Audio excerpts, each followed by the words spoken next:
look, if our kids are being successful and other clubs are looking at our players, more power to us as an organization. It means we're doing things right.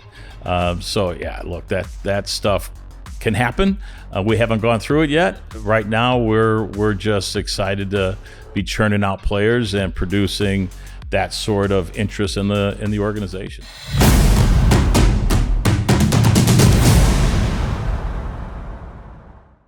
Welcome to a new edition of the City Voice podcast. I'm joined for the second time by a very special guest. It's Dale Schilly, Academy Director. Dale, how you doing? I'm good.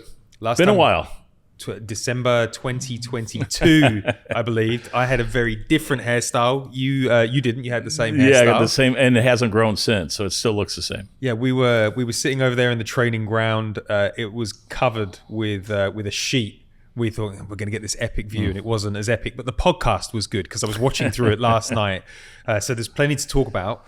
Can you give us a quick overview of what your role is at the club and what it entails? Yeah, I mean, as the Academy Director, I oversee all the staffing, all the players, all the activity of the Academy, which is U14, U15, U16, and under 19 boys. And with the objective of trying to get those players moved on into the MLS Next Pro team, and then hopefully at some point into the first team, like we did with Miggy Perez, like we've got now with Makai Joyner, where some of the Academy players are getting time with the first team. And if they don't end up on that pro pathway, then how do we get them into college? What college can we get them into? And then hopefully later on in their careers, can we then sign them to homegrown contracts after their college careers?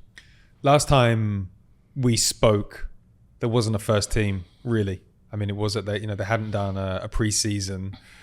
You said that your job was to develop good players within the principles of the club. Do you feel like the sort of manifestation of the dream has turned into a reality? Like, how do you feel about the job that you've done so far? Yeah, I feel good. I feel just getting guys to that stage. We saw Makai now the last couple of games have some significant minutes and getting inserted into the lineup when the game's on the line. So that's a positive step. The influence that the Academy boys have had in the City 2 program and the amount of time that they're playing in those games is important as well. So yeah, I would say, because of the idea of player development, because of the idea of following a certain set of principles, an idea of trying to have a style of play that is a style of play that in general the club wants to play and that we see as a value to helping players achieve the goals that we set out for them. I feel like we've been very successful and that we're on a really good path. Not to mention that the number of players that we have involved in youth national team programs here in this country now keeps going up. And when that's going up, it feels like an indicator of the success that we're having as a program. Every time I see you on an away game and I ask you how it's going with the Academy, you give me like 15 things in the space of like 30 seconds. I'm like, man, Dale knows his stuff, like he's really tuned in. So I know this question is going to be a little bit unfair, but are there any real moments where you're like, that's been a core memory highlight of the last 3 years, or like any that you feel like relevant to this conversation now? Sure. I would say just straight away, just three areas that jump out at me like real quickly. One, we had 7 2011s invited into a youth national team program, into a camp. They just got back yesterday. They have 7 boys from one team brought into a program like that. I know it's young, and I know they have expanded rosters at that age, but that I think just says a lot about where we're getting to now, and we didn't have that sort of participation in the past. The fact that we have 4 2010s that have been repeatedly brought back into a youth national team program, I think is important. And then the other night, I was watching the City 2 team play, and it was a game that we didn't win, but I saw Lorenzo Cornelius come on and make a major impact in the game and got an assist and a goal. And he was a guy that's been fighting his way back into the City 2 lineup and trying to earn some minutes, and has been bounced between the 18s and the City 2. And he, contributed immensely in that game. And we see that with a lot of the players, that they're fighting. And it was just a reminder for me about what we're doing and why we're doing it, because there's a chance for those guys to get there. And even though he had not had the City 2 minutes that he would have wanted earlier in the year, he contributed in that game and showed, I think, a lot of us that there's an opportunity, not just for him, but for other guys behind him. Are you seeing an improvement in the quality of players that are coming into the system? Like now we're an MLS city. There's a pathway to professional contracts. More kids choosing soccer when they've got the opportunity of baseball and all the other sports. Do you see any of that coming through? So I think a big part of it is just that we've refined how we're looking for players. Our pathway program that Megan runs is going on all cylinders now. She does an outstanding job of organizing that program, giving structure to that program, helping helping identify the players that come out of that program into our teams. Sean Hewitt is our talent ID scout, and he's done a really good job of finding the right players.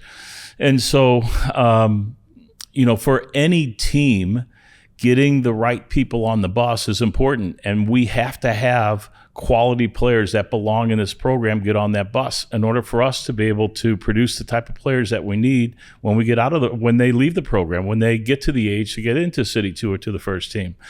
So doing a good job of identifying players, knowing that the local clubs are producing the type of players that can step into this program, and knowing that we've got the support of the local clubs, the clubs that have fallen in line with us with MLS Next and MLS Next 2, has made a world of difference with bringing in the right boys and making sure that we've got the quality in those players, in their soccer playing ability and their athleticism, to help us produce players for the first team. How do you identify the types of players? Because when you've got scouting tools for professionals, you can look at data sets from Nigeria, South America, wherever you want, you can get videos.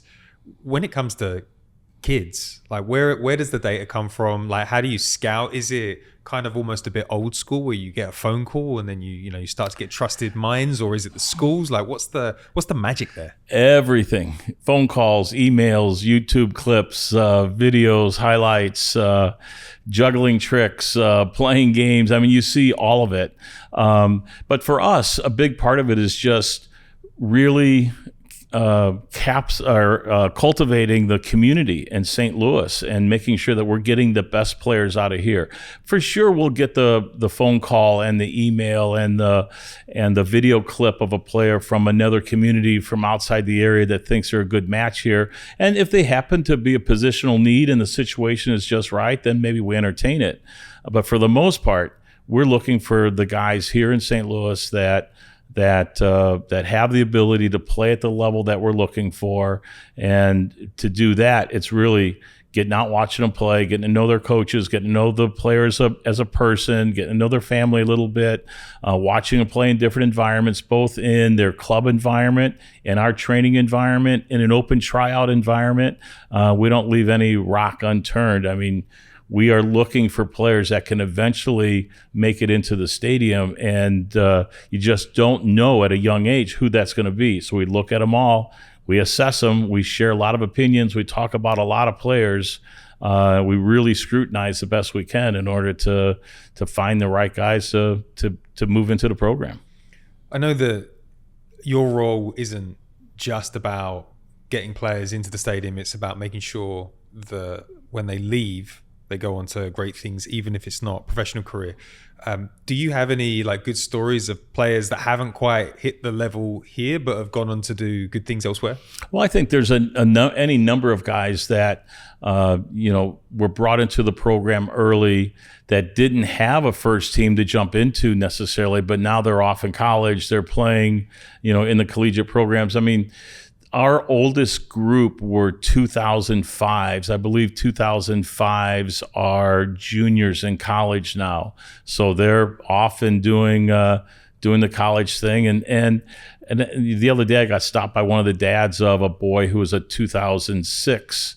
And he was giving me a rundown on his son and where he's at school. And now he's moved from a wide midfield player to an outside back. And he's proud of the adjustment that he made. And so, yeah, I mean, I think just the idea that these guys are continuing to move up the ladder in the college game. I think another good story is Miguel Perez. I mean, Miguel Perez did make it into this game. He scored a goal, but then he got moved out on loan to Birmingham. And just as a young, probably 18, 19-year-old trying to figure out his way, it wasn't the college way, it wasn't the MLS way, but he had to go into a USL setting where he was competing against 25, 26, 27-year-olds. It was their job. It was their livelihood that they were fighting for. He's 18, 19, having to put up the same fight. We see him now back with our next pro team, and he's a much different player and a different person, I think, in large part because of what he had to fight through in Birmingham. Are you excited about the current crop that you've got? I know that I asked you this last time and you can't give names, but are there any players? There must be a couple that you're like, keep my eye on you. You could be something special out there. Are you looking forward to the next generation coming through? Yeah, I mean, as I said, the number of players that we have in the youth national team programs is large. I mean, especially by comparison to what we were producing in the early years. Now we've got more players now and that sort of thing, and dropping down an age group helps. But yeah, I mean, there's any number of players. I mean, if you wanted to highlight a handful, you couldn't, because it's really a crop of 20 to 30 that you would say, hey, these guys have a chance. And then it's just a matter of creating the environment and the atmosphere for these guys to compete and get better. And then the experiences that they have. Last year we took our first age group to Guadalajara. And our first international experience for any of the kids in the program. That's something we want to try to do with various age groups in the program, because to throw some hurdles out there, to make it difficult on the kids, to throw out some roadblocks and see how they overcome an international experience, particularly in Guadalajara, for a 14-year-old from St. Louis, that was a challenge for them. And it was a challenge for them to, not just from a soccer perspective, but from a cultural perspective. So, yeah, I mean, I think, do we have players coming up the ladder? Yeah, we do. Am I excited about any one of them? Not really. There's a group of them that I'm excited about, and just knowing that somebody's going to pop out and end up making it for us is the exciting part. There's a video on the club Instagram at the moment that has 3 million views, and it's the U16s against Bayern Munich. Talk to me about that incredible goal, but more what it says about the talent against the rest of the world. I mean, Bayern Munich are no mugs. How proud does it make you to see those kind of moments coming from this academy? Well, first, it's very proud that I've seen it. For me to be looking at something on Instagram, the fact that I stumbled across it at some point is momentous in itself.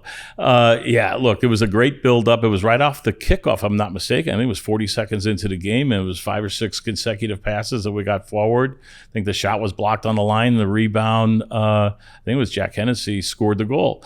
And it just shows the forward playing, I won't say direct style, but forward passing, aggressive, assertive sort of style that we're looking for. So that was exciting.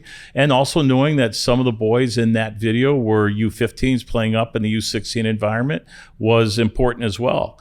And then obviously Bayern Munich, I think Lutz may have been wondering, was that really Bayern Munich or were they imposters in red jerseys? He called me that afternoon and said, no, that was a good team. And I spoke to people in Germany. So yeah, that was really exciting for us. And then you probably saw the clip of Maverick Scott saving the penalty, in the PK shootout as well for us to win.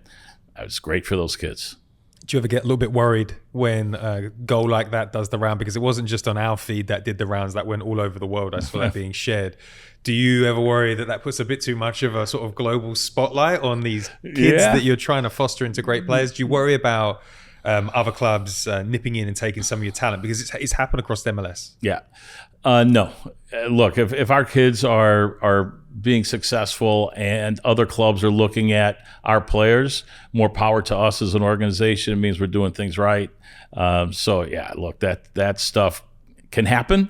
We haven't gone through it yet. Right now, we're just excited to be churning out players and producing that sort of interest in the organization.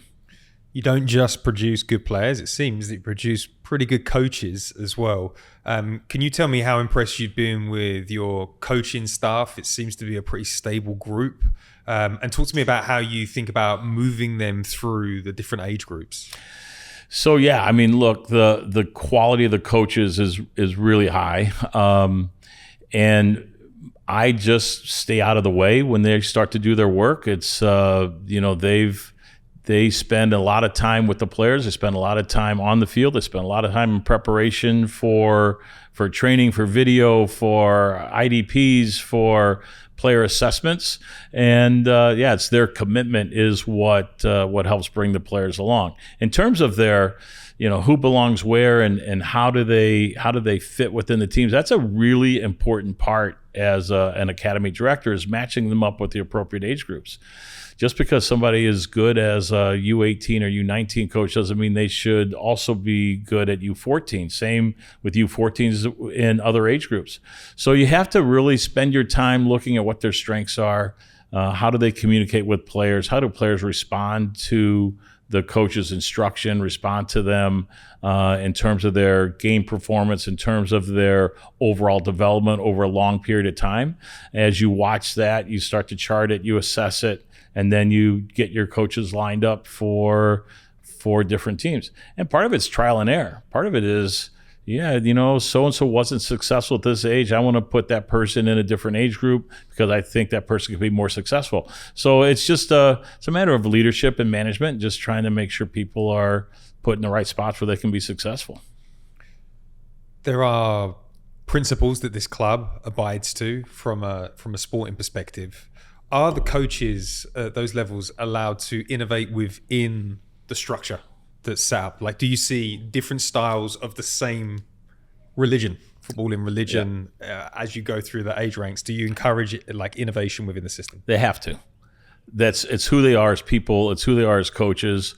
They have the same idea of how we want to play, but also understand that a U14 game shouldn't look like a U19 game. It should look different. The players should still have some ideas that are developing, but it should not look the same. And for sure, I want the coaches to have their own identity within their team, within how we want to play, because that's an important part of player development. You don't want a player to come into a program at 13 and for the club to have such a regimented system that all the coaches are teaching the exact same things, because then the player is just going to turn out what a system can provide. If every coach can give a little bit of insight and a little bit of their own personality along with what the club's wanting to teach, then you're going to get a more well-rounded player, somebody that has picked up a little bit from Megan, a little bit from Kyle, a little bit from Luis. That's an important part of their development. Oh, by the way, and a little bit of Anthony, because I don't want to leave somebody out. No, that's all good. That's all good. Lutz mentioned that, there's been some commentary about young players getting first team minutes at the moment, and he's always keen to say that, understands that critique comes from certain elements of the fan base, but that doesn't mean that we don't have talent knocking on the door, but timing is everything. Could you explain a little bit about what he's trying to get at there? Yeah, I think there's a situation where you can move players along too quickly, and if they skip steps of development, then you're going to stunt their growth. It's really important for all the players to get their experiences and get all the experiences they can along the way and be successful with those experiences so that they can grow and blossom into the players that we want them to be. At the same time, you have to be careful from an organization perspective that you don't block the path of a player. So if you are assessing that a player has an opportunity to move up the ladder and they have the talent to get there, then to have the insight and the ability to open that pathway up and give them opportunities is important as well. So you can't move them along too quickly. They got to have the experiences and they got to be successful, but you also have to keep one eye out on who could get there and how do you open the pathway up so that they can get there a little bit quicker. How do you keep the players that are knocking on the first team door or even just training with the first team? I mean, if I was 15, 16 and I was training with the first team, I'd lose my mind with ego. Like I would be poisonous. How do you keep them grounded? They're playing on this beautiful pitch. They could play in front of that City Park. That must be pretty big for a 16, 17-year-old to imagine. Honest discussions, honest conversations. They got to be blunt, very clear, and very direct about where they're at, where their issues are, why the experience in their own age groups or at a level below is important, because they can go into a player can go into a first team environment and be successful. When you're surrounded by good players, you could be successful just by blending into the wallpaper, just being just somebody that is supporting the game and just supporting the players around you by playing the simplest, safest pass every time a ball came to you. But that's not what's going to make you a good player. When I watch Tyson Pierce play from the second team and he gets brought up into the first team training environment, when he first went up there a year ago, he was not very confident. He would play simple, he would play backwards, and he was fine.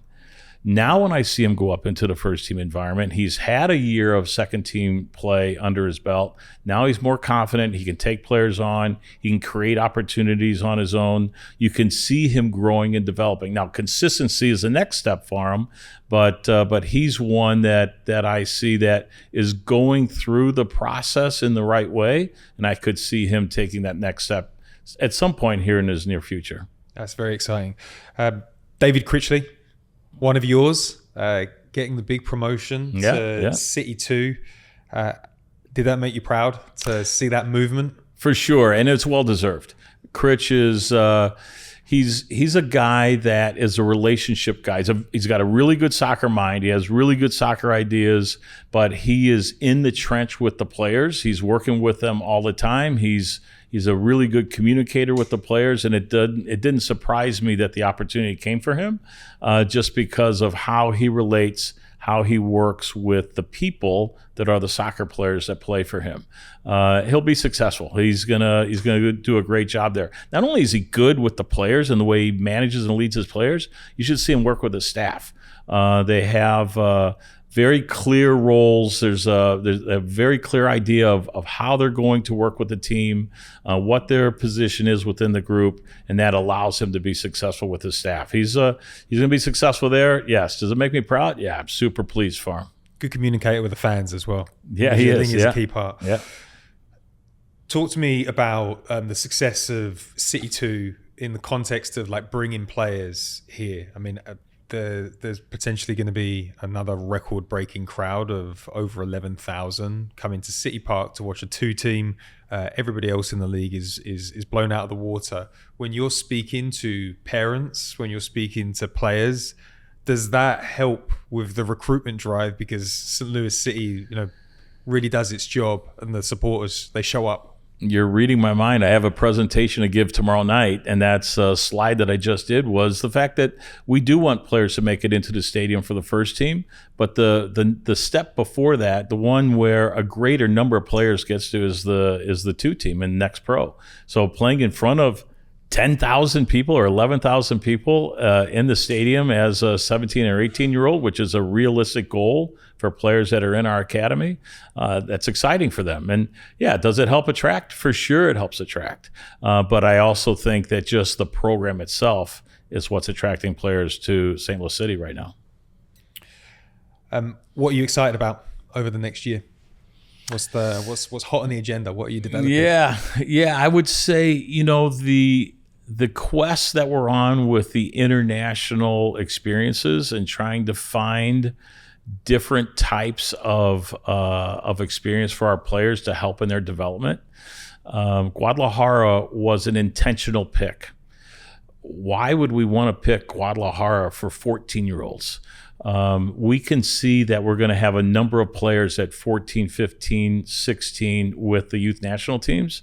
We felt like it was important to have a CONCACAF trip. We wanted to have kids have that experience of going to a CONCACAF nation because they may represent the country in a CONCACAF competition at some point in their younger years. So important for us to have that.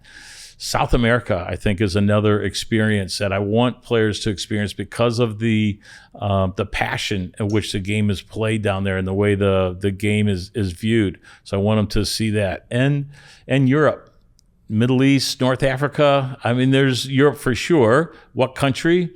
Not sure yet. Do you go a little more sterile towards like Denmark, Holland, Scandinavia type, or do you want to jump into it in England and Germany, Spain, Italy, and really jump into the big fold? So I think there's some opportunities there to really well-round the players' experiences, the international experience that they have, that can help them help in their development and help make them more ready to take the jump as a pro.